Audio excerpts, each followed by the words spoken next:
Board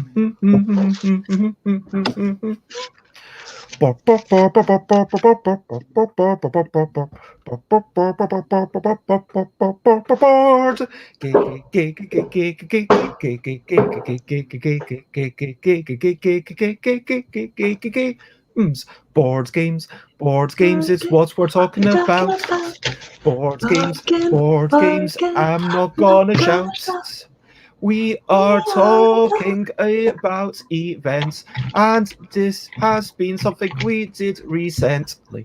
And Dina had something with Mepop, and they were not going to now just shut up. Instead, we're going to talk about these things about which I have just had to sing. Board game events, it's what we're talking about. Board game events. I'm not gonna shout. Hey, good morning, good afternoon, good whatever it is, wherever you are. And it is 10 a.m. UK time, which this is episode 379 of Busy Beats and Board Game Bladder. So I am going to keep going for the next 3 weeks exactly, and then Friday there will be no more.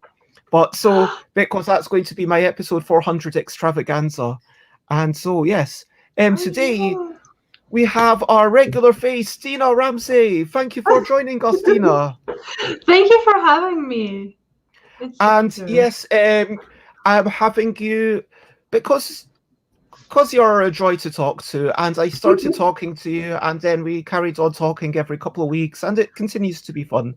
And today specifically, I thought, my past self thought that, hey, Dina's going to have run an event by this time. Why not make a thing all about running events? That seems like a good thing to do. And then we'll chat about maybe Mepop, which is a thing that you ran just last weekend.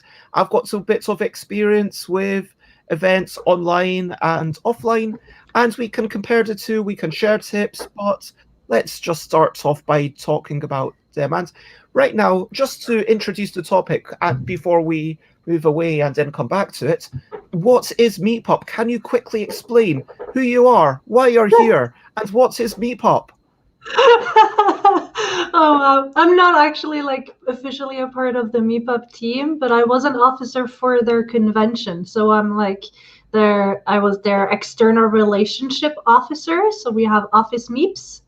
And for the convention that we ended up chatting about, which is a funny background story as to why it became a thing. But so for the convention, I was helping out with organizing streamers and finding streamers to go for the convention. Also doing some reach out in terms of getting sponsors on early, and also just gathering conversations around and seeing what sort of game designers we could have, and just helping them finding out how to do a virtual convention, because a lot of them, it was new. There we go. I'm gonna actually. Hello, Dutch Yoda. It is lovely to see you. And as you say, you aren't part of. And good morning to Dusty. It is lovely to see you as well. Morning. And we're just talking about running events online. And so, Dina, you weren't part of the Mepop team. You said just before that they had this group of people who were trying to play online games together. There were 800 people in this Discord group, but then you had this idea of, okay, I'm going to run this event for my birthday. I want to run an event. How can I make it like a real convention, not just a fake convention, like a real convention? So it started even before that. I mean, some of you might remember that I put up the hashtag card game week. And this was in January. So early February, we started the whole card game week thing when I asked a bunch of game designers and content creators to join me for 1 week of card game celebration. And during that, and I was looking at reaching out to people, someone was like, hey, so have you thought about, I see you doing all these things, have you thought about running a convention or doing something more? And I'm like, I would be open to running more, but I'm just one person. I'm going to need more people. And from that on, it was just like 12 hours later, I'm in this chat group on Messenger with like 5 people who are like, yeah, we really want a convention and we think you're the person to help us do it. And I'm like, how did I, like, I just wanted to run like a little hashtag and like something small and celebratorious, and everyone has to do their thing. And I'm like, yeah, I do have some experience with conventions. So I was like, I want to make it special if I'm going to join. So you're already doing lots. Why don't you do even more? Exactly, Aqua. Exactly. So I thought, if I'm going to do this, I have to make it, it got to be special. It has to be, it got to be me. If I'm putting that much effort into it, it's got to be something that is not just a celebratory of the community, but also something that can kind of link back to me as to why I'm doing it. And it is my birthday. And for since I turned 18, every single year I've been having gaming meetups on my birthday as a massive thing. So in Norway, we would run a 30-hour birthday party for me. Wow. Where I would invite everyone I knew. So we would maybe have like 150 people who would be invited. We would have 3 different locations that everyone could swap in between the location and join me. So we would start for lunch at the garden park, and then we would go to my place. Maybe we would go somewhere else to dance for a bit and then back again. So people would join where they wanted, about like what sort of entertainment and things that they were interested in. And a lot of people ended up joining us for the whiskey thing that we did at the last one, which is just discuss game design. And we would whiskey, yeah. So we would drink whiskey and okay.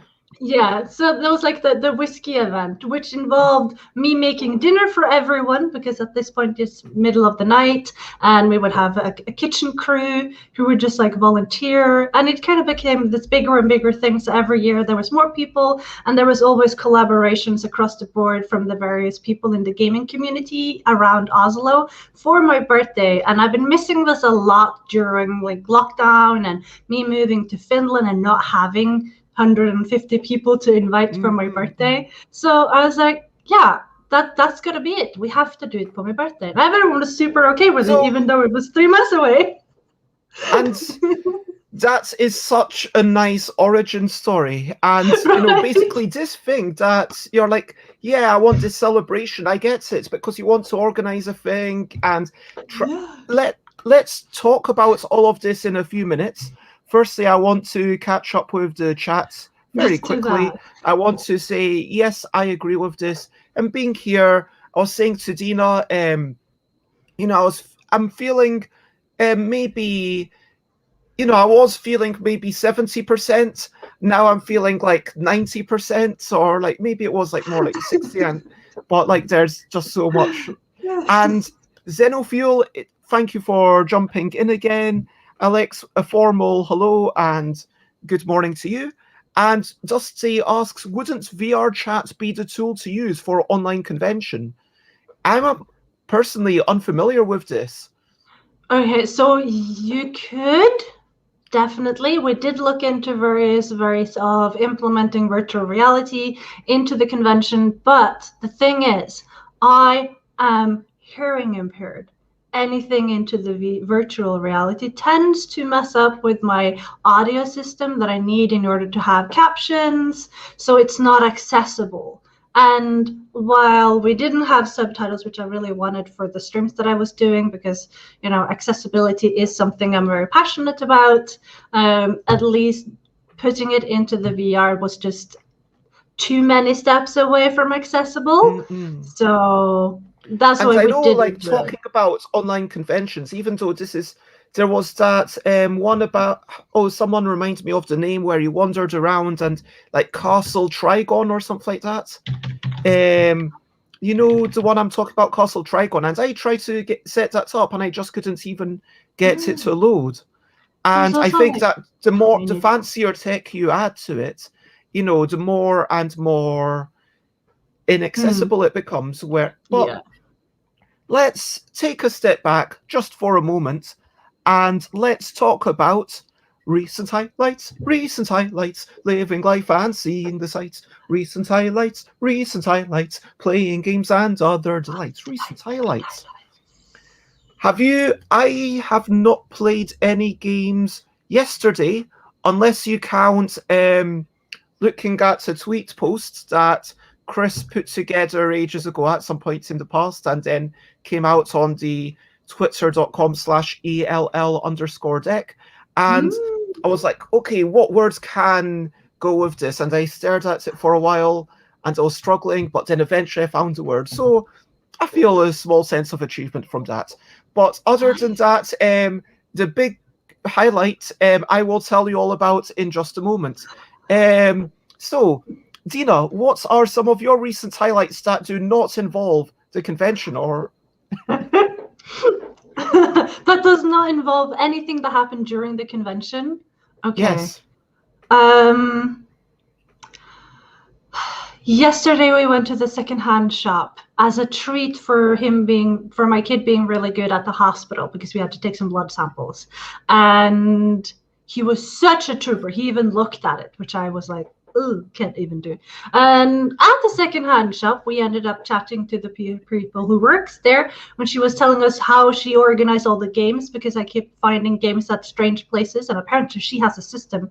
Now we know the system, so maybe we will be able to find better games in the future instead of looking through what she thinks is the crappy games and then the more expensive ones, which actually turns out like I love the crappy game selection she has, and I don't understand why she thinks it's a crappy game collection because it's the cheapest ones. So we ended up getting the little wooden train game. I had to look up the English name for it, and it only came with Finnish instructions, and I was super confused. And then I found someone who had made like a Norwegian one, which was terrible, but we kind of managed to figure out how it was played. And it's like a really old game, and it's super battered. It just like caved in and everything. And then we found so we got 3 more games yesterday to our growing collection. And Pyramid was one of them, and some really small box with walls and UFOs, and you have to make landing pads. Wow. Which I think might be that good is for amazing. trains. Yeah. So train games. I'm hoping that will be a good addition to our collection of games to play on the train. And I myself, I went off... here's some pictures from Facebook.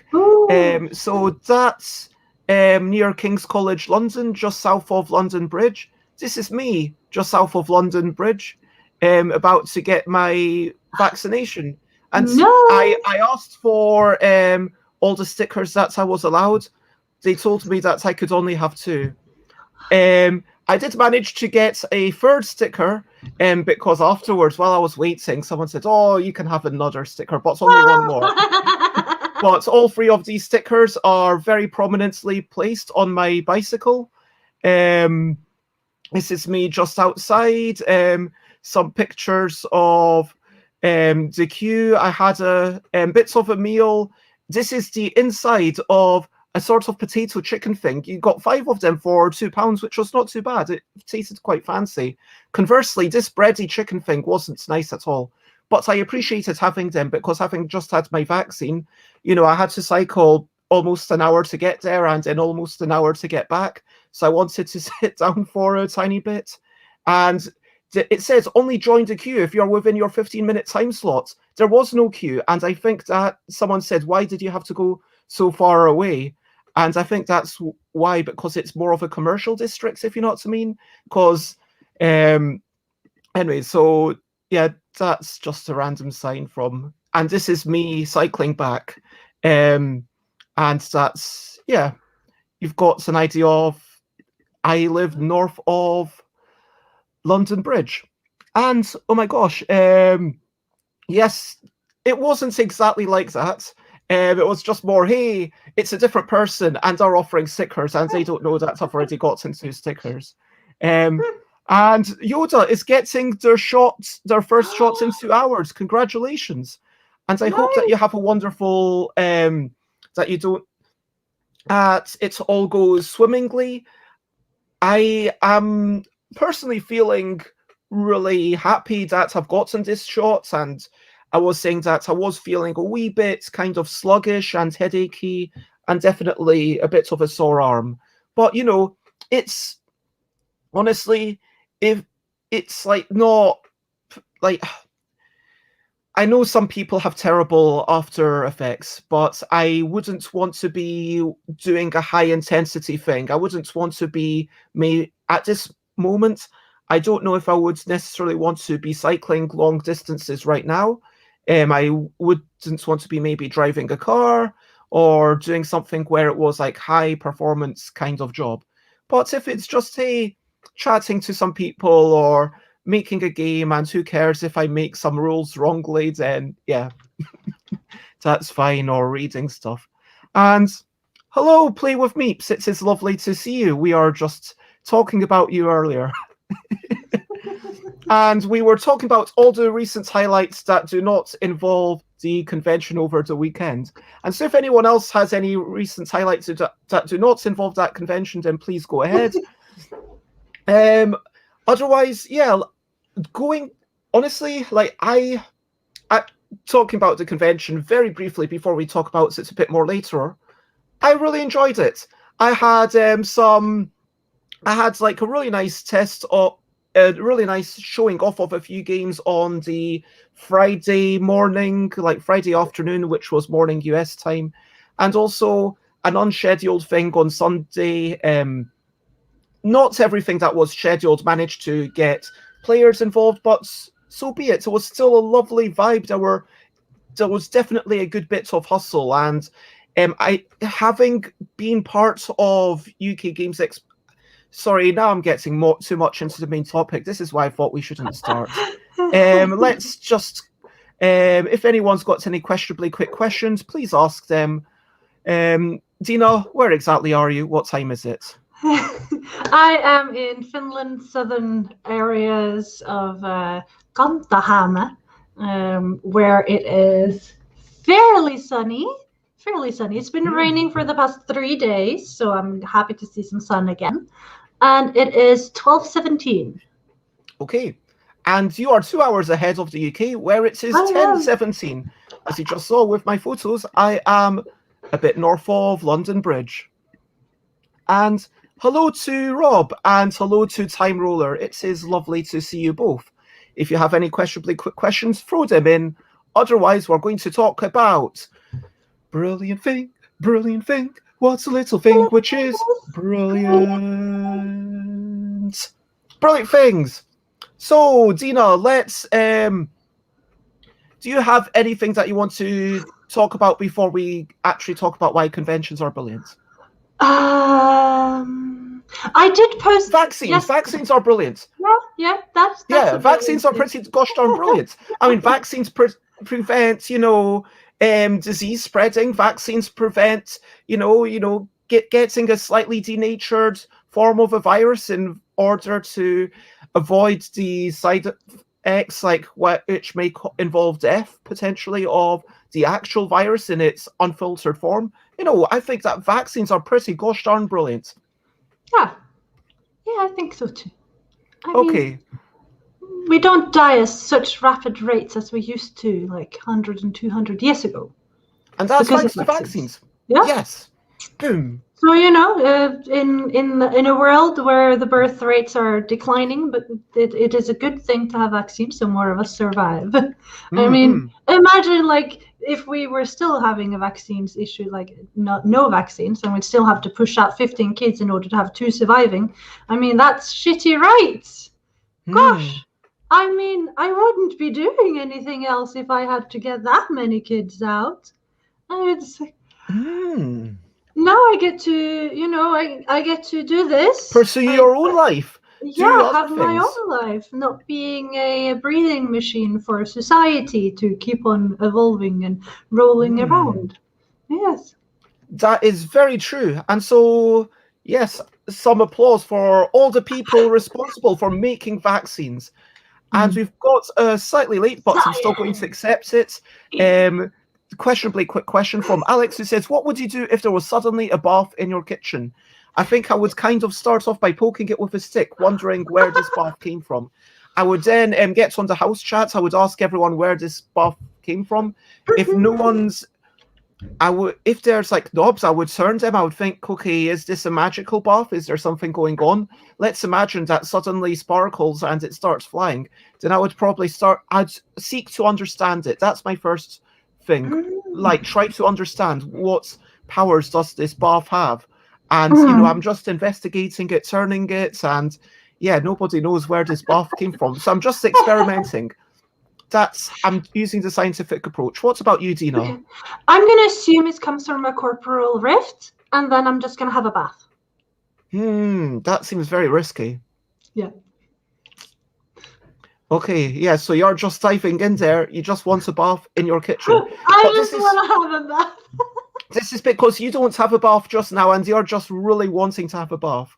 Yeah, I was actually sitting 2 hours yesterday researching how the best way to get a bath in my house. And I think I've found a solution that I'm okay with. So it's going to be like a blow-up bathtub, but it's like, it looks really nice and it has like Swedish lining inside, supposed to make it nicer. And it fits the length of my bathroom. So I think that's what I'm going to do. And I don't think anybody knows, Rob. I think that basically Dina would just turn the tap and maybe water starts coming out of nowhere. And if I have to, I will use my kettle and I will pour warm water in it. Apparently the water that comes out is actually repelled from your skin and jumps out of the bath. Oh my gosh, that is so evil. Now I'm talking role playing. Okay, I'm gonna try to like hug the water. I'm gonna dive after it, assuming it is a water elemental. Yeah, I don't know if this is getting creepy or like it's just getting more wondrous. Like, I think it was already pretty creepy. Like at the start, it's like if it's some human that came into the house and stuck in and put a bath in, I think that would be creepier than just a magical bath. See, magic automatically makes things less creepy. Anyway, so let's talk about the other brilliant thing, conventions. Ow. Why are conventions brilliant? It's like not above the ears. I'm just going to raise this hand and yay, conventions. Yay. So, bringing people together. I mean, is it because you want to be responsible for other people's fun? Is there a part of that? No, I want to be the facilitator. Yeah, like you're kind of responsible, like you're the facilitator of fun.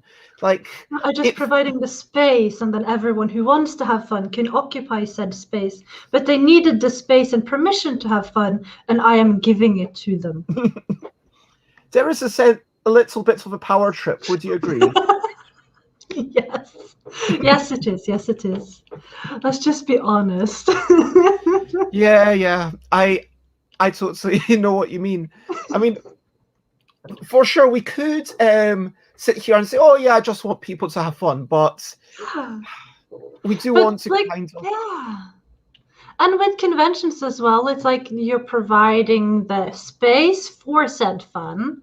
And yeah, I'm not taking responsibility for said fun. Like the fun you're creating is going to be your own, but I'm giving you permission to have this fun in this space that I have provided. Like I'm putting some ground rules, right? Like don't be mean, be nice. Remember that there's people on the other side of the screen. So there's ground rules for said fun that is to be had.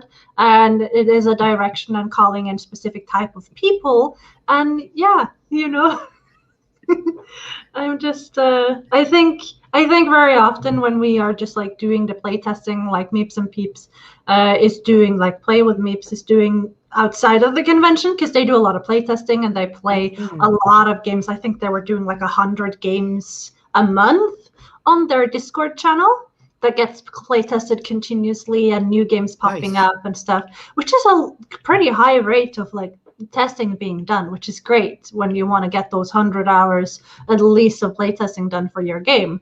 It's a good resource. But sometimes you just want to take the work away from it, and then, you do the same thing, but you call it a convention, and all of a sudden it's like bustling with energy, and you get Well, I guess streamers like a on. convention is kind of putting a focus to it. Like you can have a Mm, space where people are able to play games anyway. I mean, you could say, yeah, if people wanted to go to Conway into the youth hostel and book a room and play games together, the youth hostel there's not going to stop you, except for the fact that it's currently closed. But you know what I mean. Like, yeah. in theory, like people could be playing games all the time, but by saying this is a convention, there's a focus to it. It's kind of like the same way. Okay, I'm going to talk about this more tomorrow. Tomorrow, I'm going to talk about what a game is, and I don't want to have a big discussion about it right now. But my current thoughts are that a game has three parts. It has some sorts of you opt in, opt out nature. That's the first thing. Like it has to be a choice. You can't just point a gun at someone's head because that makes it less of a game. If you're forced to do something, it's less of a game. And secondly, I think there's some degree of rules. And thirdly, there's some degree of agency. I don't know exactly what measures these things, but I think these for me are the three main parts. Anyway, the point is that for me, I feel like a convention is kind of like an extension of that. Like a convention, you've opted into doing this thing. You by entering this magic circle within which there's all these games with their own little magic circles, you've said, okay, we are definitely doing this for this period of time. We've drawn a space around it. And by opting into something, you're kind of making time for it. You're kind of giving it priority. It's us as humans saying, this is valuable. I'm making time for it. And with a game, you might do one game and then, oh, do we do a game or not? I don't know. But with a convention, it was like, okay, I had, like when I was chatting with Scott and Katie on Sunday, which was kind of an impromptu thing, and afterwards we had a big long conversation because, we're both there to kind of enjoy this space to talk about gaming and play games with each other. And then Scott and I had a really nice chat about how games are being used in schools and stuff. And it was just really nice. And then Scott joined on Tuesday, and then we chatted for another 2 hours a couple of nights ago. And it's like, hey, new friends. But this is like the thing that you've made space for it. You've made time for it. Do you know what I mean? Mm-hmm. And also, because there's so many things, you're already there. And if you've already opted in for it, it's higher chance for you, because the threshold is so low to participate once. And once you've done it once, you're like, I might as well, do another one. And then because it's so readily available, you're already in the Discord or you're already in TTS and you already opened all these things and you put down snack or whatever, so there's nothing that pulls you away from it. And with the current situation as well, that just kind of increases the reasons to stay on the computer, because there are games there and you can meet people and there's things chatting back to you. And I really like that. That's, I think we can agree that conventions are brilliant. And let's move. We're now basically filtering into the main topic. It's not like there's a hard line, but feel free to comment, ask questions, thumb like, follow, as we talk about Mepop. And we were talking about 20 minutes ago about how you've got this birthday tradition of 30 people getting together, playing a game, and then you wanted to have like so many people, and then card game week, people are like, oh, let's have a thing, and you're like, yeah, let's do a thing. Oh, people want me to do a thing, let's do a thing. And then tell me about how it's all started, investigating Mepop, deciding to work with them, and let's talk about that. Yeah, so we had the first initial chat and they were just outlining what things that they would be looking for, because they'd been thinking about running a convention, but they have no knowledge of doing it before. So it was basically like, okay, so when would it be possible to do it? How much time are we going to need? So I did a lot of these kind of research just at the first initiation with like, hey, maybe we could do a convention. And they were first thinking just one day. And me sitting here in Finland, and one of them was in the US, and another one somewhere in Asia, I can't remember. And since we're such a global community and we're all sitting there on each of our continent, I was thinking, why not make it, a weekend?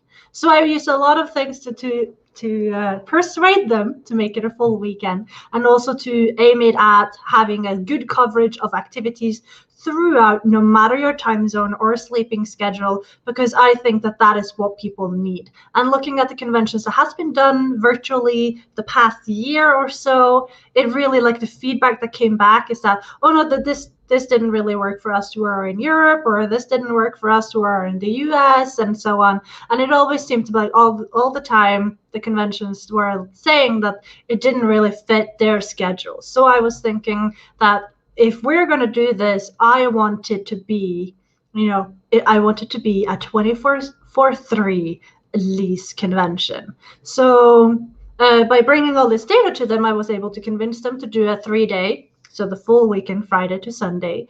And we started looking at what can we provide people. Right? I would have gone for a whole week if I could, but 3 days was as far as I could stretch it with them, because I was ready to just go for the whole week. Luckily, we didn't, because obviously I got a client in who wanted to have help with a Kickstarter. So I got to launch the Kickstarter and then have a convention. So that was really interesting to juggle two at the same time. And I'm like, I mean, I'm in all glad. seriousness, it's interesting because in this day and age, it's not like you have to be in a physical location. So during the convention, I did actually have other things going on in meat space, let's call it. And people who watch the show will be aware that, yes, on Saturday, I went to a board game cafe for the first time ever, where I sat outside and played games. And like, on Sunday, I actually cycled down to Leicester Square and had a quick meal, again, sitting outside. So it was, but, you could go and then come back. But like, if there's a convention, hypothetically, I know that this was said entirely in jest, but if it is a whole year, then that just loses focus. And I think that the question is, at what point can it still have focus? Like for my game jam, like where I did, what was it's like it lasted 9 days, I want to say, like 7 days to make the games and then 2 days to kind of play through them, and that felt like the upper limit of having something that people can pay any attention to. I mean, like a week is, again, even a week is asking a bit of people, whereas if there's something like Michael's thing or like a 1-day convention, okay, you go to it, and if you can't go, then okay, it's not. But like, you want it to be special. You don't want it to just be spread out. And again, like the exhibitors, obviously I was one of them, but also everyone else who was involved in like showing off games, and like you want it to feel special. And the longer it is, the less special it is.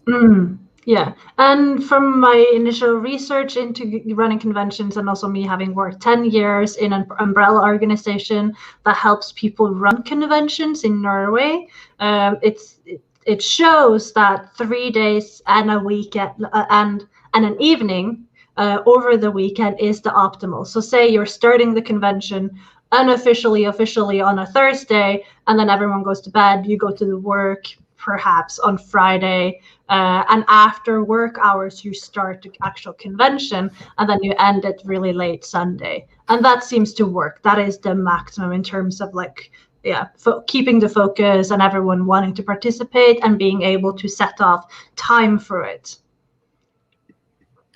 So how did you decide what was going to be at the convention? How did you decide, who to invite, what events would run? How did you actually prepare for it? What kind of work went into it? Yeah, so obviously first we did was to set down like and how to run a convention calendar. Like, these are the things that needs to be done in terms of to just align everyone in the team. And obviously for us, it was just getting up a Facebook, getting up the website, which we did approximately 3 months prior. And then we had the first information packet sent to possible participants was sent very shortly after, so just a couple of days later. And then it is gathering all the information about exhibitors that we managed to gather in for that 1 month period from us having the website launched until, having people sign up and talking with people. So that was 1 month later. We had started collating the list of exhibitors and content creators that would participate. We started looking for volunteers and moderators. The 1 month before, we also gathered in the media kit so that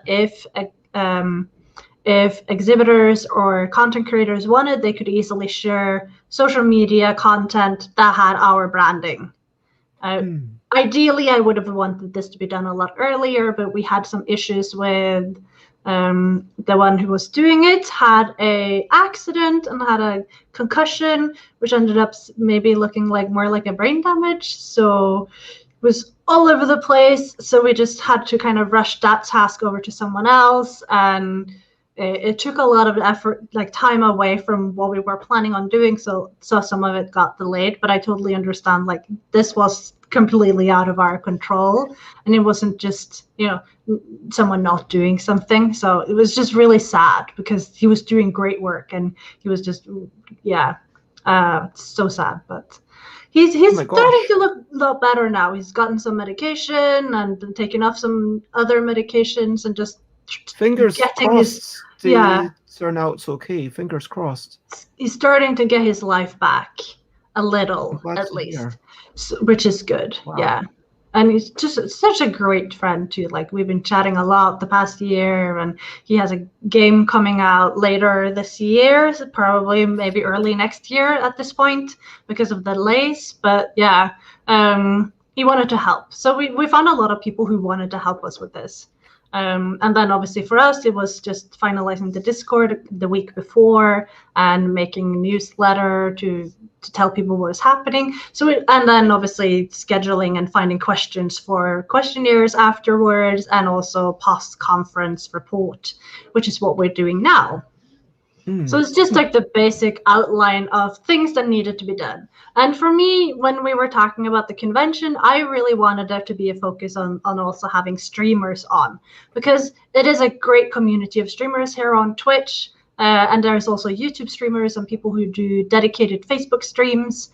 And they are a little bit in clusters here and there whenever I look at them as a part of a greater community. So you have the live network who does board game streams where they seem to be rating each other, and they're posting on, they have events going on occasionally.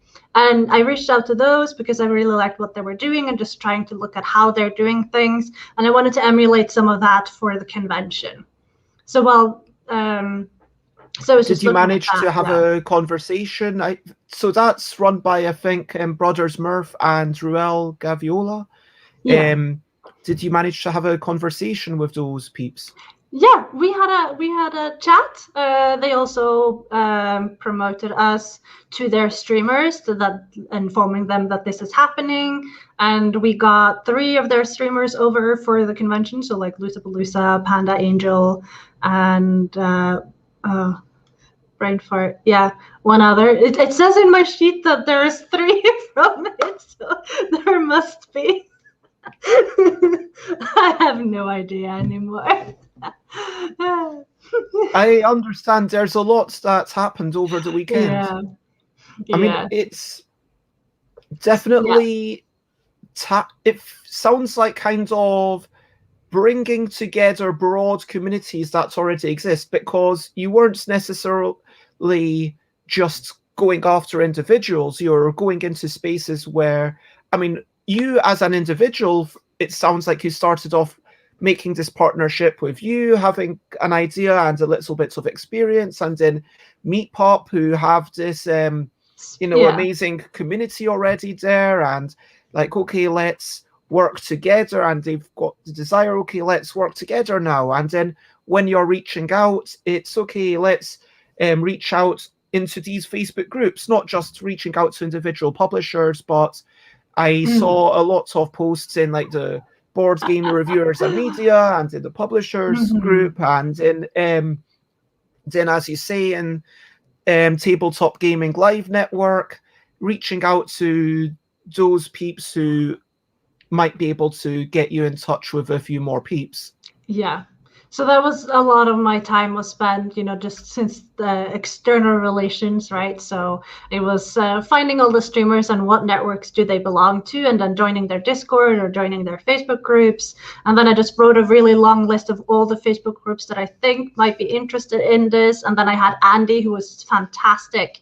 He was just sharing stuff. He was the one who made all these posts, so I could focus on what I do best, which is just find people. So I just wrote down all the groups that I wanted him to participate in, and then I would doing the Discord groups and communities and reaching out to the individuals and finding people to join in. And obviously, MepopCon has never done. It's never been done before, so we're relative new name and new people in the community. They're not as loud and have, kind of social cloud as me, because I'm deep in with a lot of game designer communities, and I'm chatting to a lot of you all the time, like every single week, and these are lesser known names. So getting on board is obviously easier when you have someone like me joining who is kind of known face, I think. Yeah. So I guess there's a couple of takeaways here. Firstly, it's, if you've got a team who are working on the events rather than just one person, I think yesterday when I had Martin Wallace and Hammy on, we came to the same conclusion that it's always easier when you collaborate with people and talking about how, yes, you need someone who's organized, someone who's but then the other thing is, I want to explore the notion of reaching out to people, because we talked a lot about going into spaces, reaching out to communities. Were there any individuals that you felt, okay, that you did reach out to, or any individuals that, if they hadn't been part of it, you would have wanted to say, hey, by the way, I don't know if you've seen this, I would specifically love to have you here, for whatever reason. Maybe that's because you loved what they do, or you feel like they bring a new angle to it, or bits of diversity in types of games or whatever. Absolutely. And when we first had the initial meeting, I sat down and I wrote a list of all the people I want to see at the convention, which ended up being a list of 160 people. And I'm really happy to say that nearly 80% of the people I wrote down on that list participated. So nice. I'm super stoked about that. That was so cool. I did not think that many people would be able to set up the time. And the ones that, like the last percenters who didn't participate, they had really good reason not to. As in, they were too busy with like family or holidays and, stuff like that. And that was because obviously I wanted the focus to be on indie designers and small streamers to just help everyone grow. And I had this brilliant idea, because every convention has one oddball. And I wanted to be able to influence what the oddball was going to be for MepopCon. And I know this great streamer who's LC74 here on Twitch, who does puzzle streams. He's a massive nerd, and I just love the guy. He's fantastic. And I reached out to him and I said, hey, do you want to join our convention? And he just right off the bat said, yes. Okay, where do I have to be? What do I need to do? And I'm like, this is the time slot that I have for you.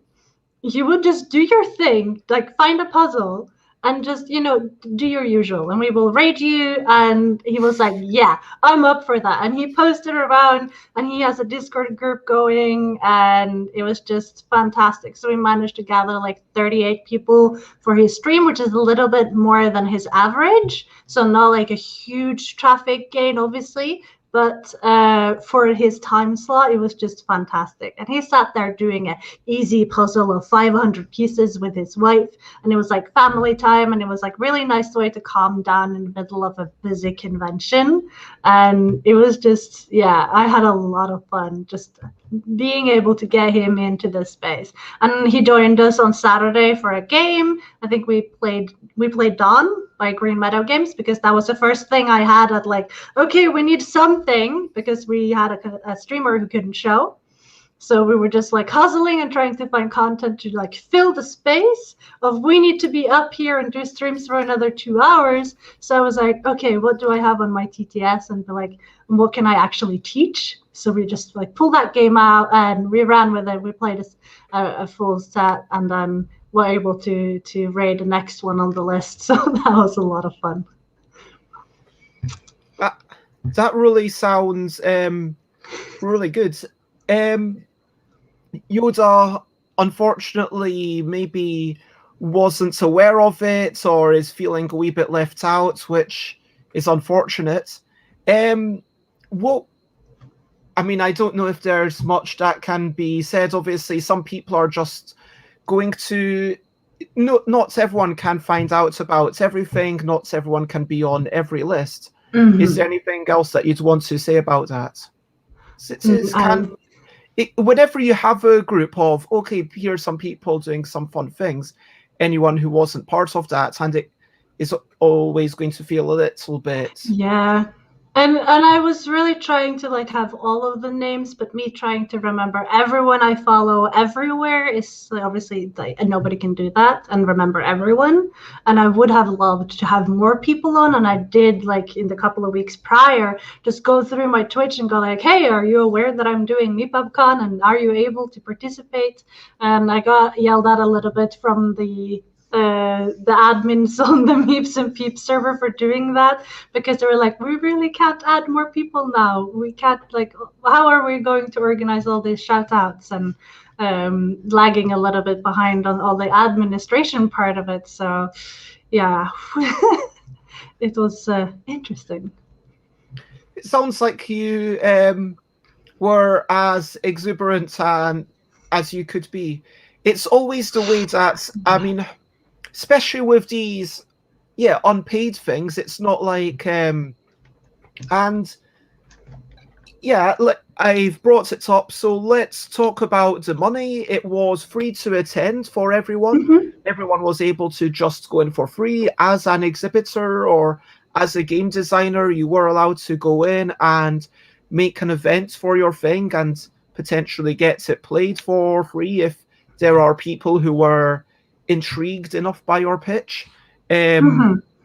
As an exhibitor, and there was the option to pay a wee bit of sponsorship money, in which case you would get a wee bit more of a shout out, or Mm-hmm. you could have, a featured slot. And so, yeah, you don't have to go into this if you don't want to, but where did that sponsorship go? What was your approach on the whole payment or ticketing thing, if you know what I mean? Yeah, basically, when we were discussing it, we decided we don't really want to have anyone paying admission fees, because registering a non-profit or even for-profit organization that can operate worldwide is a lot of hassle. I mean, in Europe, the restrictions for it is different than what they require in the US. So there was no really easy way for us to all just have one organization registered in one country and have it work for everyone. So that was one of the reasons why we didn't want to have any admission fees. And also for the exhibitors, we can't really require, I think it's not fair to require from indie designers who just really wants a game out to pay a fee in order to get into a convention who's never been run before by unknown people. That doesn't fly with me. It doesn't sound like something that would work. And also, these are people, indie designers are people who usually would be cutting corners and work more hours themselves rather than hire someone to run for them.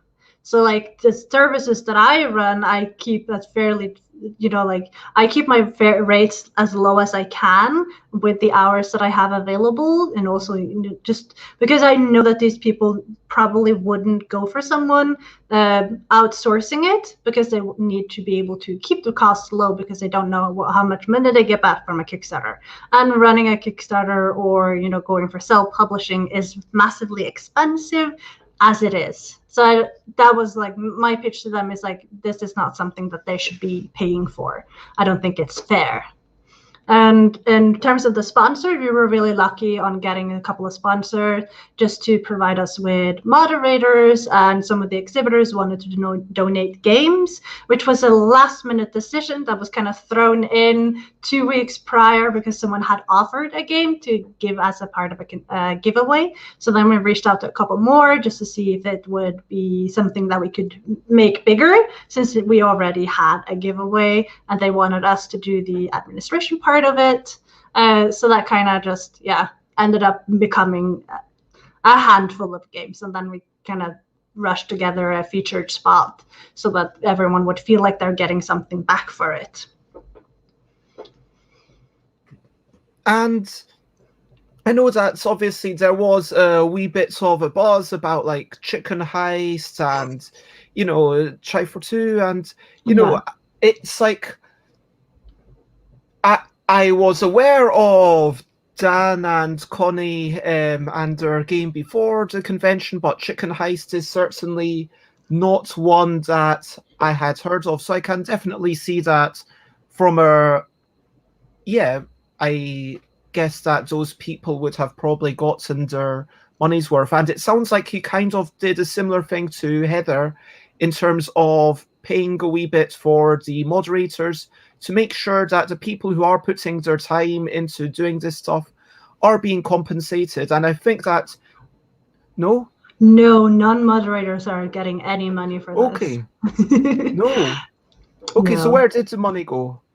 If there's money through Meeps and Peeps, I don't know about it, so I'm guessing I will hear about it. The only thing I know is that there have been games given for the giveaway. And also discounts for like TTS and BGA and TT premiums. So that's If only I'd organised this a wee bit better, I could have maybe asked one of the Meeps and Peeps to come on. That would have been because I mean I am not against people making money. I just want to make that perfectly clear. I think that if it was like the Proto-Spiel online method of, okay, people who have to be there at a certain time and have to do certain things, have to, but yeah, anyway, let's move on to what was the next question that I had. Okay, so what did you expect, and how did you expect anything differently to what happened, if you know what I mean? I had expected more streamers to join in. I wanted it to be like 2 main stages with streamers going all the time, and I had this wild idea of doing something like ESA Marathon is doing, but obviously that is not possible because I don't think we even have that many streamers available to be running like 3 days, 24-hour streams. But we were definitely looking into getting an RTMP server for next con, to just make it a little bit easier in terms of management. And I had to do OBS, which was Sorry, really a couple of things that I just don't understand. So RTMP server, what is that? Okay, so they use an RTMP server in order to manage who is going on. So like you don't need to log in to the Meeps and Peeps in order to create Meeps and Peeps content. So for example, during the convention, I was the only person who had the admin login to it, and then Gypsy Blade, who was one of the streamers who joined in to create extra content, who were fantastic on giving just 8 hours or 10 hours even of their time to the Meeps and Peeps, only had a moderator, for example. So an RTMP server would allow us to give everyone who participated the meeps and peeps branding, and when they went on, it would automatically show. So everything would be automated instead of us screen capturing from an actual computer into the Discord. The RTMP server would do it for us, so that everyone who sees the Discord would see what is currently happening without So from leaving. a user perspective, it would behave very similar to how it did this time, but from the back end, it would just be a little bit more streamlined. And Yes. for those who don't know, the way it was working was that if you were part of the Discord, you could just click and then you could see it essentially being done as a stream within Discord, even though it might be kind of streamed from Twitch onto the Discord. And then there was also a Discord channel where you could chat about it while it was happening. So you could do literally everything from within Discord, which was very interesting. It wasn't something that had seen done before anywhere else. How do you think that went? I was looking at it, and at the worst, like when we had the most participating from the Discord, that is the traffic of like 15 people that wouldn't have counted in your Twitch data. So like obviously the algorithm and like your analytics for the weekend is only for the people who actually went to Twitch to watch it there. I think there was a good incentive for people to go there for chatting. But it was also really nice for a lot of people who said that they really enjoyed being able to just listen in, even if it wasn't content that they were really eager to participate and converse in. As you can see, like the stream chat that we had going was fairly quiet, while as some of the chats that we had on actual Twitch was a lot more lively. And I liked having the two places to have the conversation, because then I could quite easily see what each of the segmented groups wanted to chat about. Also, like in the case of an RTMP server, this would have gathered into one spot for me to look at, which would be a lot more neurodiverse, inclusive, because it was like I was everywhere. And so many things happening, you know, like with the OBS setup and getting people in their little neat little squares with, you know, snap points, and whew, I get exhausted just thinking about it. Yeah, OBS can be quite tricky, and there's a reason why I do it this way, which I talked about last time on the StreamYard. But yeah, like when I've done things in the past, like I've done a couple of, I think it was called Bez and Friends Game Day. I think I ran a first one and then a second one, and there might be a third one at some point, although it probably won't be so regular, if you know what I mean. Now that but anyway, the point is that for both of them there was a Twitch thing and there was a sort of Discord bit, and it felt like managing the two of them, you are however many things you have on at once, you're always kind of diluting the audience. I mean, I guess there's now a question of curation of, in the same way that maybe a one-day convention, you get more peeps all at once, whereas if it's a 365-day event, then yeah, there's no focus at all, and 3 days, that feels like a sweet spot for sure. And it depends what you're wanting. I mean, for my thing, it was literally I think 10 a.m. until 8 p.m. And it was very UK based, although I kind of said, okay, the actual games were coming back at 1 p.m., which is kind of like 8 a.m. US, so it's not too late. But then again, that's really bad for Australians. Whatever you do, you kind of have to exclude some people. And there's also the question of curation. How many things do you have on at one time? Do you start saying to people, okay, can you do things at a certain time? Because as a exhibitor and streamer, I felt like, you know, if I had to give some of slight criticism, it is that there could have been a little bit more communication of, oh, this is the time when less stuff is happening, but we still want stuff to happen at this time. It wasn't clear from the calendar, okay, is stuff not happening here because people aren't available to run stuff, or is that because people aren't going to be interested in doing stuff, if you know what I mean? And sometimes having that, but again, having to curate everything so explicitly and be micromanaging everything. Like, there's a reason why Bez and Friends Game Day, it's only the main bits of it. It's only lasts about 5 hours, because I wouldn't have the energy to do that for much more than that, frankly, if it was, hey, please do this at this certain time. Even like organizing things, like does take effort. And like, yeah, yesterday when getting people to kind of send me pictures for the shows that's our next week, saying, hey, by the way, you've still not sent me your pictures. I asked you to send it like a month ago, and I don't like say that. But like, and then I'm like, okay, you said I can use all your Instagram pictures. I'll use this one. And they're like, oh, please don't use that one. Here's 3 pictures. And it's like, okay, that's fair.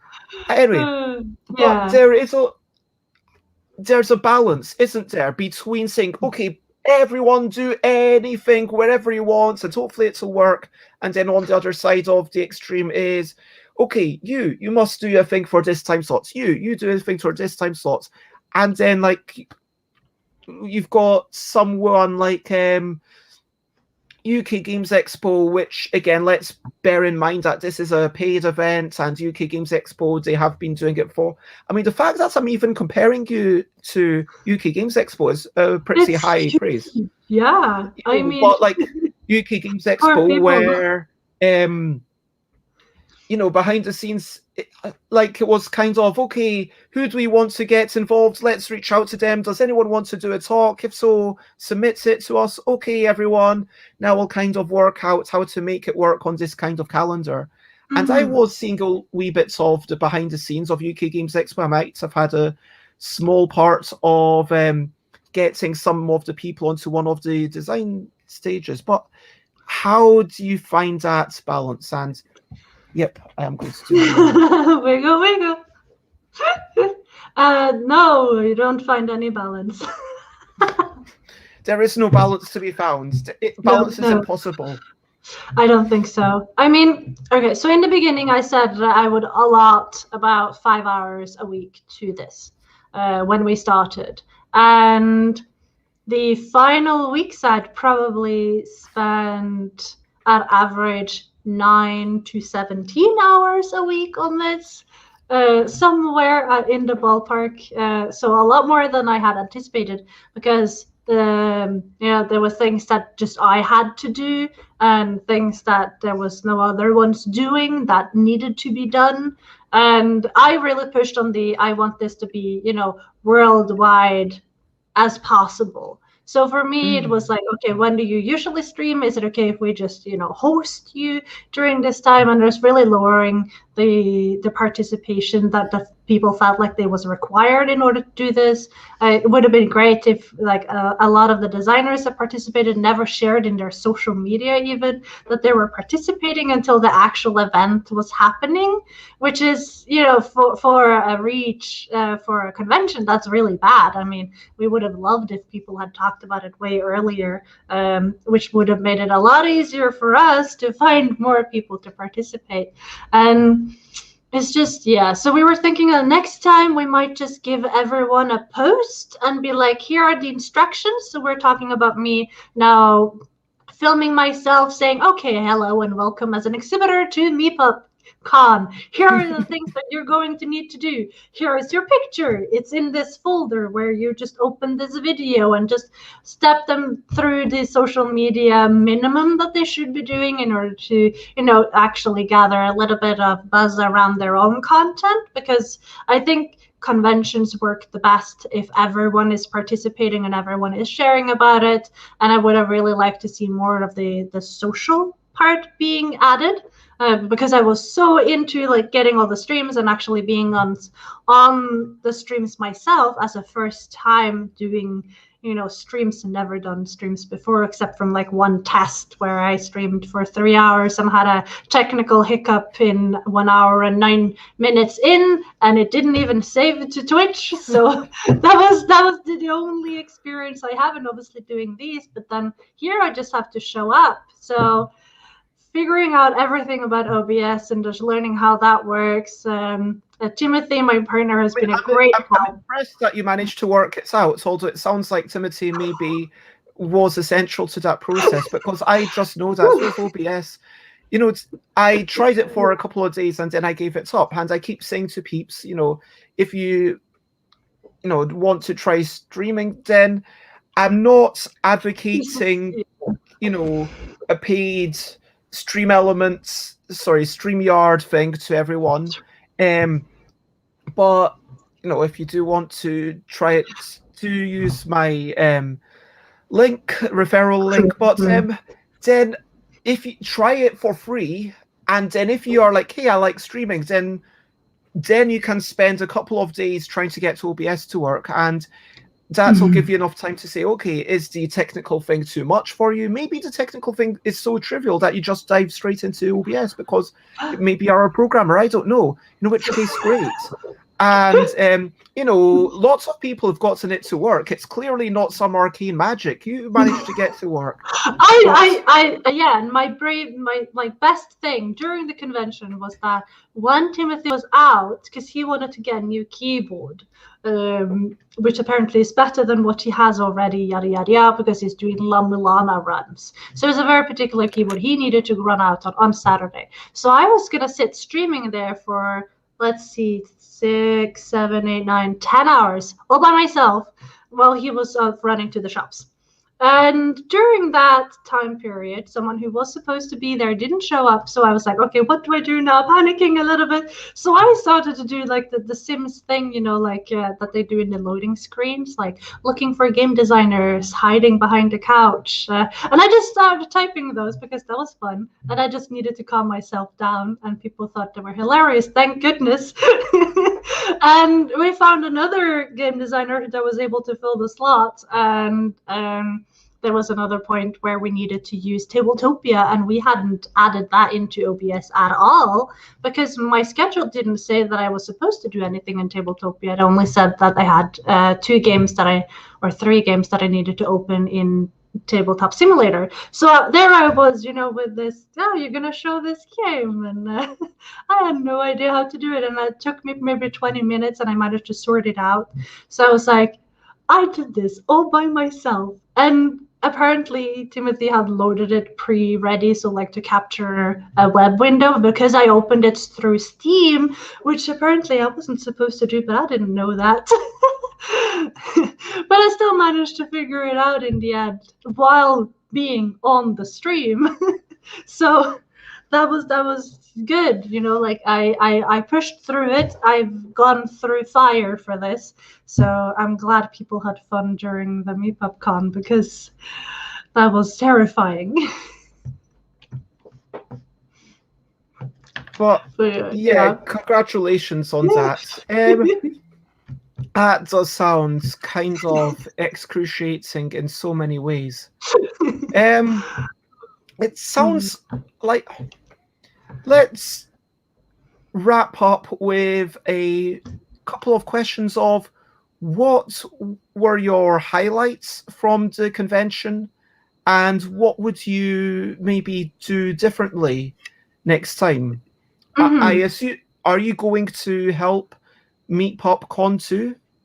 I have been asked. We had the post-mortem chat on Monday where they expressed interest in having me as a dedicated streamer. So basically doing the streaming part that I did for this convention rather than the reach out, because now obviously they have a lot of contacts and I've provided them with a lot of things and setups for how to do it again.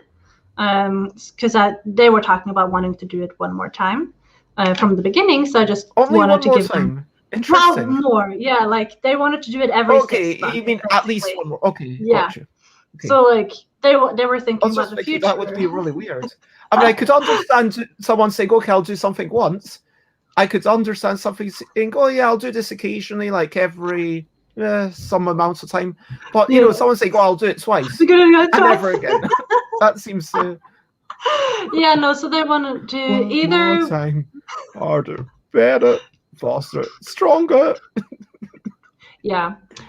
So I provided them with a bunch of tools and structure and framework for how to repeat the convention, basically. So that was my end goal, was for them to be able to do it all by themselves. But they seemed to really enjoy the streaming part that I did and all the interviews that I ran with designers, and me also playtesting with new and familiar faces. So I might join, but not to the capacity of doing 24 hours and 50 minutes again. Over 2.5 days, because obviously I had to take the train to get my kids. So that was 5 hours on a train ride and then back on doing a stream again, which was super stressful. Maybe not that. Yeah.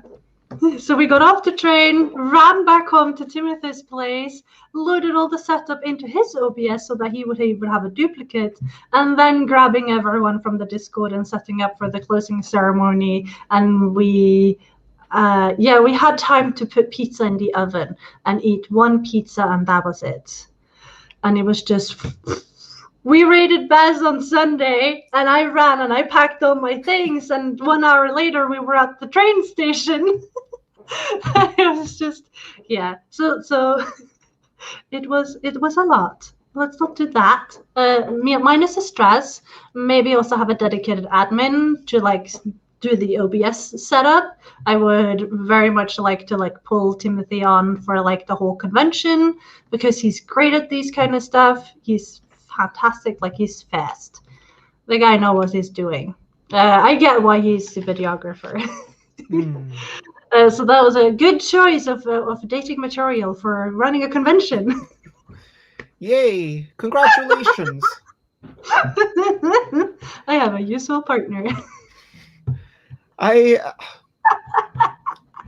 choose wisely. I choose wisely for the future. If only I'd known a year ago that I was going to run a convention. Yeah, because, this was your secret plan all along. You knew that we were all going to be indoors, and, that you'd want to run a... I'm going to do that again. Yeah, because I really like being able to showcase all the people that I love in this community. And yeah. And we have some great, really cool things planned for, like, if I'm going to do this for the next convention, I have some really fun stuff in the mind, which is going to be hilarious. And it does include this particular game, so stay tuned for that. It does require, it's this game and a couple of other games that I have on my list. We have started a spreadsheet, and I'm going to give you all a sneak peek on this because I'm super excited, and there's no secrets to this. We're going to do a speed run of it, a proper speed run with any percentage, which is like a Steam running category that I've been looking into. And I think people can find it fun. So the question is, can we do Twilight Imperium until goal condition has been met in half an hour? Maybe. And we've already looked into it, and we are able to do wingspan under 7 minutes. Wow. Yeah. And the other game that I had on my list was so you're doing speed runs of digital adaptations of board games, or even physical ones. I mean, with physical ones, it is marginally harder to adjudicate, and it becomes a lot more of a dexterity game. I could imagine definitely playing Carcassonne if you aren't worried about how many points anyone gets. I could imagine playing Carcassonne by the rules within 2 minutes. Yeah, you can do that. Yeah, absolutely. Because it's just like, boom, okay, we're not going to even bother with meatballs. Okay, everyone scores 0 points. Okay, boom, tie. But obviously, you have to meet the proper goal condition as laid out in the rule books. So yeah, but the goal condition for Carcassonne is just you've laid out all the tiles. Yeah, it's true. You could do that. How many tiles are there? I reckon that 2 minutes would be a challenge, but yeah, I've seen it done. But yeah, so. I do want to acknowledge that Xenofuel, your wife is completely correct, and well done to Xenofuel's wife. But talking more about speedruns now. Good luck with that, you crazy kids. Alex mentions the Brothers Murph speedrunning their entire collection, and which Yoda just mentions it. And Alex says you have to play to win. That's the rule. That's not a speedrun anymore. That's like a competitive mode. And obviously you could speedrun in a competitive mode, but we are aiming at an any percentage for categories because they just qualify easier. But it's still a lot of management. Like you have to know exactly what you have to doing and what sort of cards you have to kind of plan for. What is the win condition that you're trying to meet? And we're gonna practice this together with Dice Coalition Game because they are as mad as me.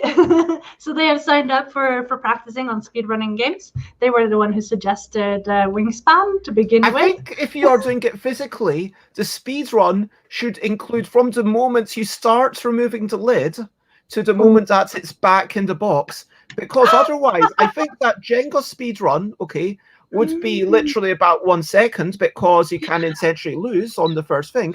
But if you have to be from the moment you unpack it to the moment you put it back into the box, then it becomes a serious dexterity challenge. It's basically how quickly can you get it out and then back in. That's a slightly different take on a speedrun. Yeah, I could join in on that. I mean, at least for my Battlestar Galactica, it is all like you nearly just empty it, you flip it in the box, and then you can just unfold everything because I've organized everything really properly. I mean, I'm just actually now looking at the games here because of the games on the back of the first 6 main games, couple, I would just play to lose if I were trying to do any percentage. Fable, you kind of tell something. But Wibble, because you need to be able to do the things. So I think that would actually, interestingly, just aiming to finish the game as quickly as possible, regardless of who wins, would be almost the same as playing to win. Yeah, it would. Yeah. Same as Grapple, actually. Yeah, no, actually, Grapple, because you can slam any time, but then you'd have to count how many cards there are on the table. Would that be faster or slower than just picking up the cards? Yeah, I think Grapple, you would just lose and slam straight away. And this is why you need a spreadsheet, so you can have all these, like, if that, then this, then is this going to be faster than this? So, we have some time to prepare. I like the notion of this. I like Twin Galaxies, with video games just set themselves up as the world. We are the authority on high scores for all the arcade games. And they try to keep that going for modern games. And officially, they have a whole bunch of stuff under. And there was a time when I was like, oh, maybe I should try doing one of these lesser-known SNES games. So I could say that time, and some of them have 1 or 2 people because there's just so many games, and it's kind of sad, to be honest. But I think that's if you're trying to do literally every game, then it's, you aren't going to have enough people competing about it. But then maybe you want to set yourselves up as just set up a timetable and just say, okay, this is the thing. This is the criteria for digital things. It's from the moment you start playing this game until the moment it finishes. For board games, it feels like moments you unbox to the moment that it goes back in. But then how does it go back in? If you could just throw the pieces in any which way you want, does that count? No, I don't think so. Well, see, the interesting thing here is it the goal being, like Hopper is also saying, I think maybe we should just qualify what is a speed run and what qualifies a speed run for being a speed run. So obviously you have people who are playing as many games as they can in as small time as possible. Those are called speed events. So a playthrough, speed playthroughs. because they're still experiencing game to the fullest and then not having any shortcuts. They're doing all their actions. Like, for example, in Wingspan, you have when activated condition, which is optional. And a lot of people feel like they have to be used in a speed run for these kind of categories. So we're talking about like an any percentage. You would remove that. You wouldn't do any of the optional things.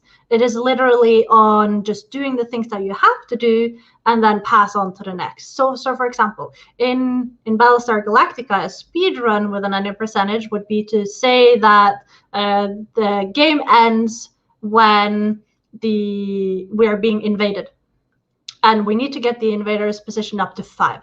That is one of the loose conditions in the game. And it's also the fastest way to play through the game. That condition is easier to be met than any of the others. So in the game, when you're done taking your turn, you're just going to pass and read the fail condition on the card, because it's optional to play a card from your hand.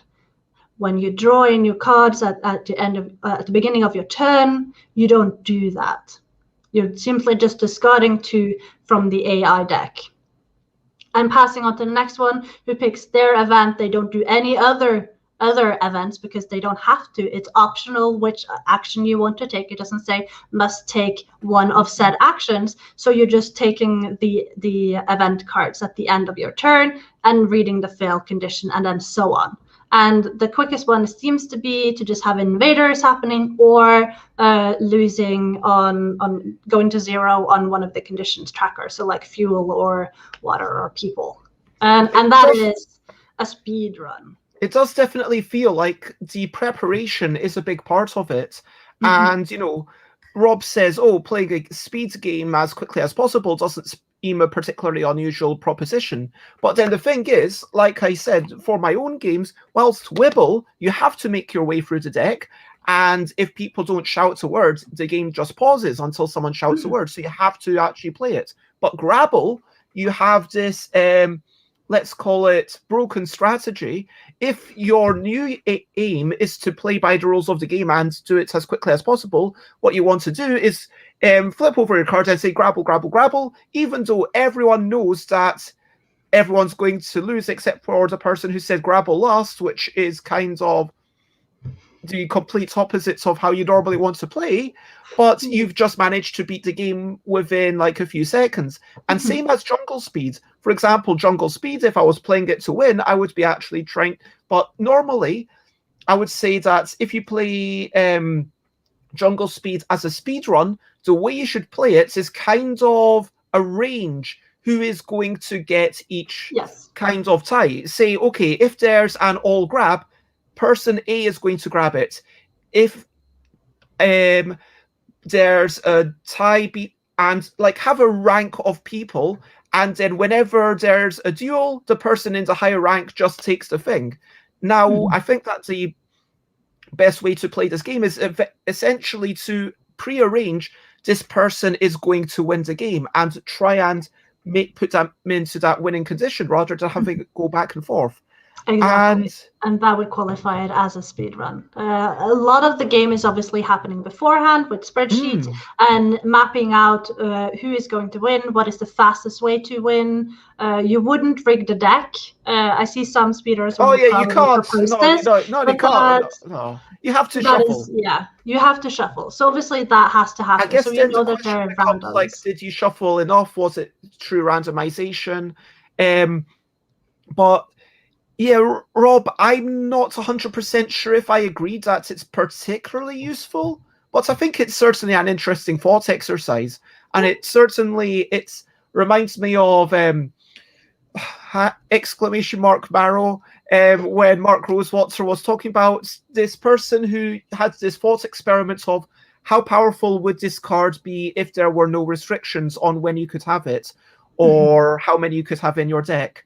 And then later people are like, hey, this is a really bad way to playtest. You're assuming that people can have 40 of this in their deck when they can only have 4. But it's still an interesting thought exercise. And Xenofuel says, yes, that's it. You're kind of... It is a massive variant. It is almost, what's the word I'm looking for, subverting the game. you've got this game and then you turning it into another game. You're modifying the game massively, I think. And obviously, Yeah. like game designers in the video gaming communities, they tend to hate on speedrunners because they think that they are not, they're not playing. But really, what it does is looking Really? at it, where Do is the video game game? breaking? Yes, they hate massively on speedrunners. And I've I not don't seen think it's that. fair. I see it on Twitter all the time because obviously Timothy is a But speedrunner. like Yeah. there's so much, on Twitter there if you take conversations that you're exposed to on Twitter as gospel, then you are seeing like a really small thing that's kind of blown Yeah. out of proportion. Do you know what I mean? Yeah. Like speaking as someone who like my very limited experience is just that I read a lot of Edge magazine and I was part of a game design course which turned out to be all about programming, so I failed it 2 years running. And then I basically hung around working for a supermarket whilst some of my friends finished courses in doing video game graphics or programming. But when I've mentioned to them about speedruns or tool-assisted speedruns, and I find it amazing that, Mario 64, you can finish that in about 6 minutes, or like it's definitely less than Currently, 20 minutes. yeah. You don't Yeah. need to get all the stars, you can sort of get some, and then you kind of glitch through a lot of stuff. And I think that, and when I say that to people, oh, that's pretty cool, or they say, oh, okay. And there's even a way for you to buy yourself the end goal flag and then finish the game in less than 3 minutes. And I was chatting to Timothy about it. In Mario 64. Not 64. Was it 64? I can't remember. But one of the Mario games, you can basically like just buy by glitching yourself into some place, magical place that doesn't really exist, and you can just acquire the flag as a buy option, and then it just ends. You're done. But yeah, I think it's really Nintendo fascinating. famously doesn't like speedrunners, apparently. There's a story of a voice actor for Zelda Breath of the Wild at GDQ being told by Nintendo that he couldn't read the nations. Wow. Whilst the game was being speedrunned. Yeah. Wow. There is also some who doesn't like them using their audio for games that's being speedrun. So there's, various like it might be just a few companies, and different companies have different it's like that's the thing though, isn't it? Like within the board game design community, like I put to think of, okay, what's a game, and then there's a couple of designers who have this very narrow, okay, you need to be playing for a set score, and if it's just a beat your high score game, that's not even doesn't count as a game. For them, they say Tetris doesn't count as a game unless you're trying to achieve a particular score. And then there's a lot of other people who are, getting told, there's like people on the more liberal side of the viewpoint and saying, it doesn't really matter, but some people who want to have the conversation, some people who say, it doesn't matter, but I don't want to have this conversation, and why did you even have this conversation, which I found quite an interesting argument. And even though I found it's, whoa, really, you're hating on me for starting this conversation. And then there's other people, and like you can't think of designers or video like I think if we actually wanted to make some sort of allegations about video game publishers hate this thing, maybe we would, but for the sake of casual conversation, which this ultimately is. But because obviously it has to do a lot about exploitations and finding glitches and breaking the game, and a lot of them have this as their baby. Like, so, I wouldn't want someone to be playing Grabble in a speedrunny manner and then for someone to have some sort of, this is what Grabble is.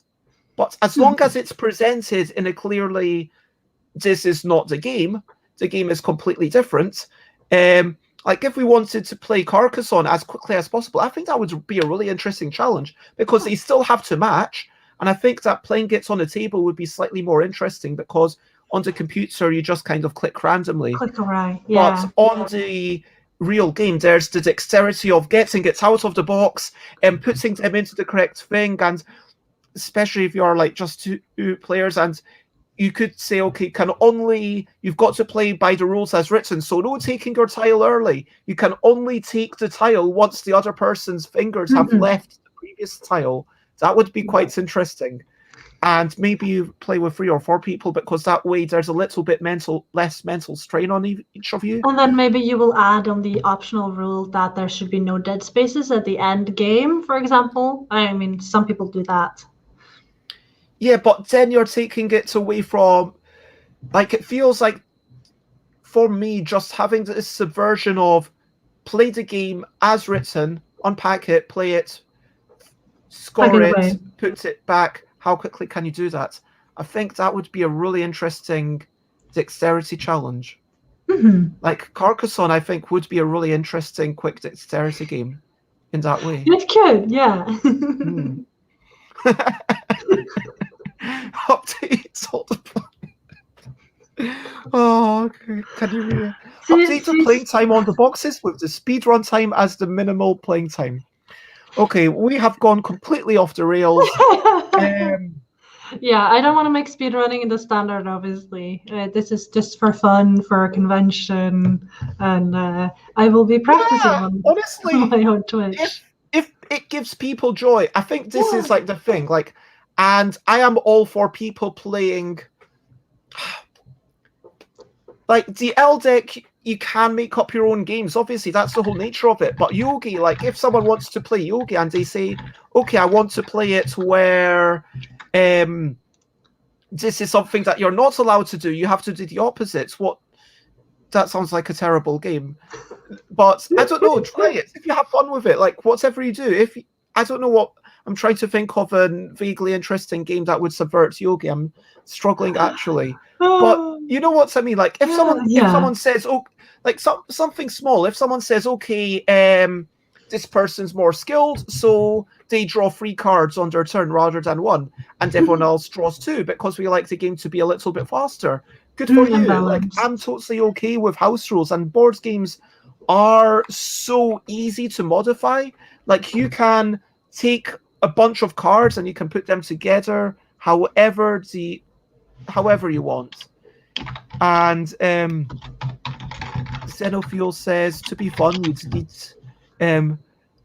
to be something that people could get better at by practicing or researching. Which is what we're going to do. We're going to research the heck out of all of these games, and then... Wingspan, 7 to 120 minutes. Twilight's Imperium, 30 to 360 minutes, or maybe even 20 minutes. Is that Terra Mystica or Terraforming Mars? Probably Terraforming Mars. Okay. But, yeah, it has been a lovely chat, and Yoda, yeah. Best of luck. I would say get it on your arm that you use less. That's my tip for you. Yeah. Lots of love. Yeah, I am feeling like when I raise my arm above my shoulder, yeah, kind of, that's fine. And then here there's a little bit of pain. Just a tiny bit. But it's all good. You know, it's like only been a few hours ago. It's like, like less than 24 hours ago. And thank you all.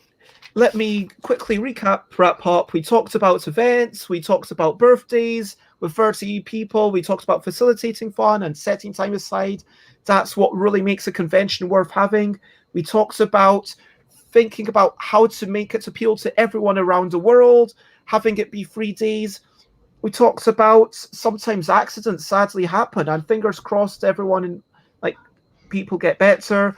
Talking about bringing together communities, but sometimes reaching out to individuals, but sometimes, targeting, like you talked about the puzzle streamer, but sometimes targeting entire communities just seems like a far more efficient way to go.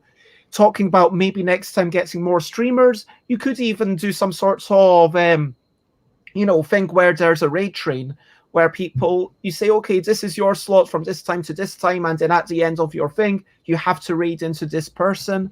So then it's basically that's what we did this time. feed. Yeah. We talked about the difficulty of finding balance when you find yourself having to work like 10 or 17 hours a week and then streaming for 24 hours and doing all sorts of things.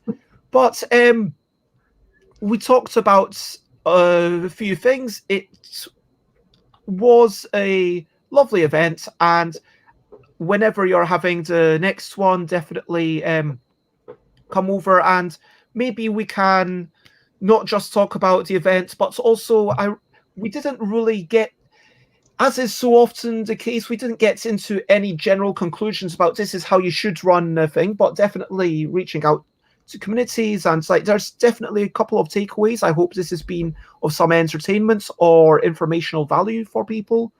And if anyone need a calendar for when you should be doing what, just contact me. I made one for this convention. Definitely give yourself more than 3 months to do it, because it is really a lot of work in 3 months. And yeah, great meeting everyone too. Thank you for being here, Xenofuel.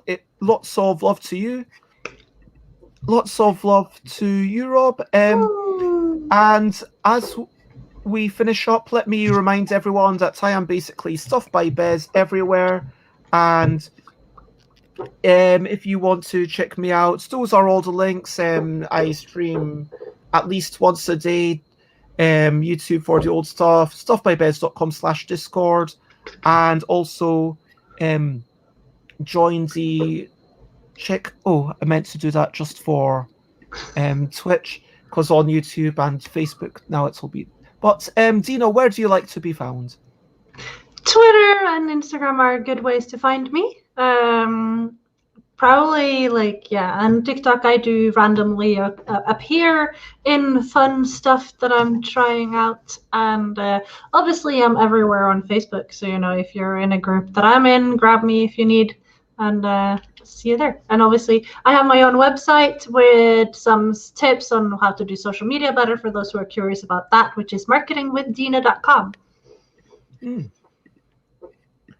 And there are so many fun essays over there.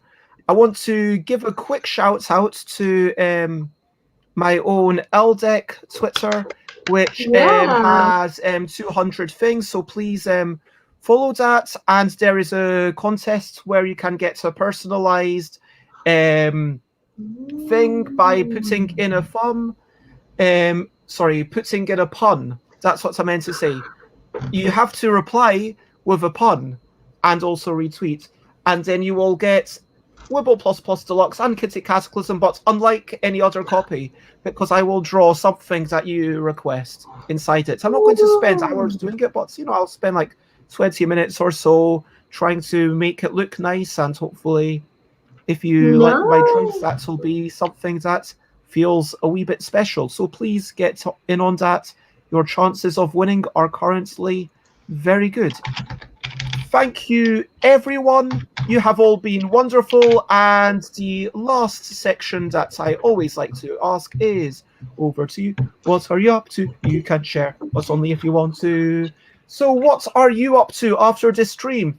Obviously, Dutch Yoda's gone, and in Dutch Yoda's absence, I hope that goes really well.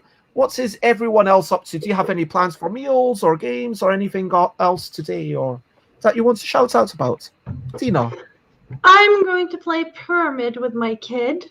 I've come to realize that I don't like the game at all, but he thinks it looks funny, so we're gonna set it up and play it with him. And it will be his second time to actually play it, so we're gonna read through the rules, and I'll take him through the rules teach, because he thinks that's a lot of fun and it's required in order for having a good game night. So we're gonna do that today, and eating pasta with tomato sauce, which is important. Nice. And Alex says, who wouldn't want to work with Dina? Right? I mean, I'm so happy that the other client of mine was postponing their Kickstarter, so I only get to have one at a time because two would be too much, which was a case of who wouldn't want to work with Dina. Xenofuel is currently designing something, has sadly gotten stuck, and is reading through rules of play. Honestly, like, if you've gotten stuck, it's okay. Work on something else for a while if you want. There's no guilt in, you're not cheating on your game by working on another game. It's totally okay, and maybe the other game, it informs the first game more. But I hope you enjoy that book, and maybe just having a bit of a walk, engaging however you want. Alex might be prototyping later, even brought the blank cards and coloured pens to work. Ooh, naughty. Well, I won't tell your boss, mainly because I don't know your boss. And you should take pictures and share it. I want to see. What colours did you get? Polyludo Armory. I don't know. Polyamory with Ludo? What? I guess that's the name of Alex is going to do it during lunchtime. Okay. In that case, we can't really tell your boss. It's okay. Your secret is safe with me. I am going to be having some sort of breakfast. I might have noodles. I think I might have I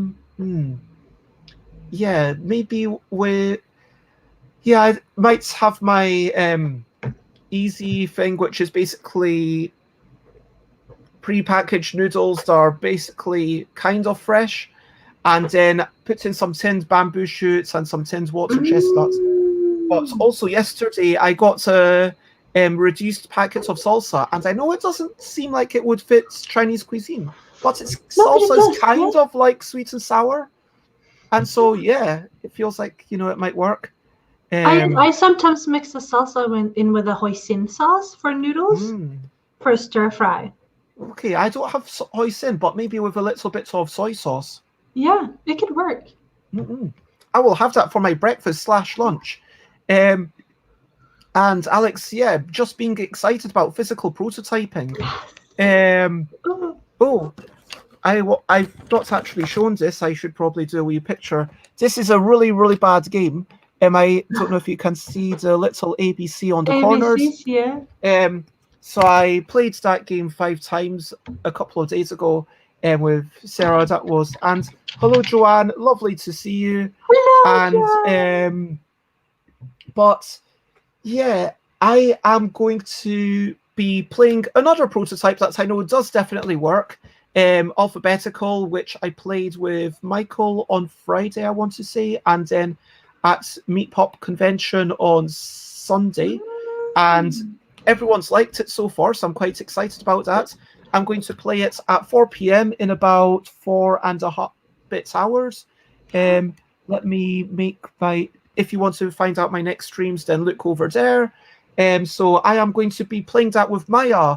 Maya Scripelli, I think Maya's surname is Maya Scripel. And Maya's going to come on. I'm going to show Alphabetical. If you want to play it, all you've got to do is have some sort of paper and some sort of pen. And you need to know your alphabet. So, or you have to have the alphabet up so you know what order the things are. And other things. Oh yeah, tomorrow, as always on Friday, is Friendly Friday Forum. I will be outside unless it's raining. Thanks to Joanne's suggestion in the comments. In the evening, I am going to be doing more playful shenanigans at 4 p.m. With Sarah, and we decided that we're going to work on a prototype separately, but then bring them together. And both of our prototypes so far are quite bad, but then maybe we will be able to bring them together in something that's not bad. We'll see how that goes. Nice. And then Dutch showed us on the show on Saturday. Check out the thing. I'm probably going to be doing a bit of napping because I am feeling incredibly fatigued. I never get like this normally after a show. Normally I'm like raring to go, but I might genuinely have a wee bit of a nap. Also last night, I don't know if this is the vaccine or just weird times, but I woke up at like 5 a.m. and then it was bright, so I went for a walk and then came back and so okay, now I can sleep a bit more. But anyway, Adult naps are the best naps, and two bad Eco one, prototypes. good one. Or at least a decent one. I like that. Yeah. Again, so much love to everyone. Sorry, I always feel like I'm dominating the end, but do you have anything left that you want to share, Dina, or indeed anybody else? I am working on a game with a bunch of people because I said on Facebook that if I were to gather a team, I would use these people. And then all of them wrote to me and said, what is the game we're making? So they just made a group and invited me in saying, okay, Dina says that we're making a game. Wow. So amazing. that there's going to come a game. We don't know. We're going to have our first meeting this weekend probably or next week. But we have a bunch of ideas already. So we're going to just start drawing them down, which is going to be super exciting. And this time it will be my dream team of if I were to make a game. So that will be very fascinating. Oh my gosh, that does sound amazing. We are going to read someone. I am looking. There are no board gaming people up. I'm going to read Dan, who is and Rob says Dina's decrees are law. I'm not sure I can accept this, but further consideration required. We'll think about it. We're going to read Dan, who is an amazing musician, wonderful voice, and feel free to copy paste some or all of that message. There's only one thing left to say, and that one thing, as always, is bye, bye, bye, bye. This is a goodbye song. Bye, bye, bye, bye. Thank you for watching along. Bye, bye, bye, bye. This is the end of the show. Bye, bye, bye, bye. And now it's time to go. Bye, bye, bye, bye. This is a goodbye song. Bye, bye, bye, bye. Thank you for watching along. Bye, bye, bye, bye. This is the end of the show. Bye, bye, bye, bye. And now it's time to go.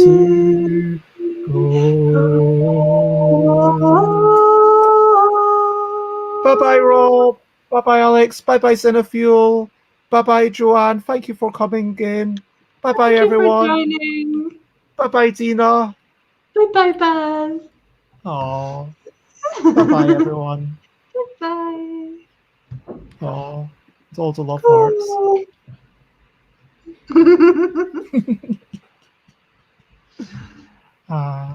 That's good. Okay. Bye-bye.